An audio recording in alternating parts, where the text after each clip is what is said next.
तो मो माँ गाधे गुधे आसिक पखाल करते लगी तो मो माँ को बहुत जोर से भूक से भाई सांगे सांगे भी खाईदेवी गेली झील को डाकनी ना एकला गेला खाईदब सब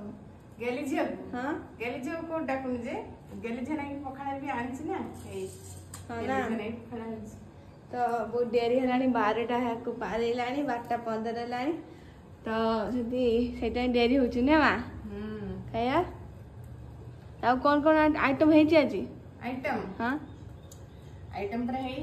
आज आलू चटनी बनाउछि तार पखाल खिया पूरा उड़ियो आ एटा हेंडी भजा ना ता माँ गाड़ी भाजी तो पूरा भाजी देथिलु हाँ सेटा तो माँ गाधी का भेंडी आलू भजा आ एटा होची आलू चटनी एटा पखाल आ तो सेटा माँ गाधी का से बोले मो भाजी देली से भूख लागला और खाई दो से सेटा आज नुगा पटा समूह सफा करथिली ना सेति बेंटी डेरी हे गेला आ खाइबाटा आ हौ ताने हो खाई दो से खाइबो ना नहीं हां आसे आसे आसे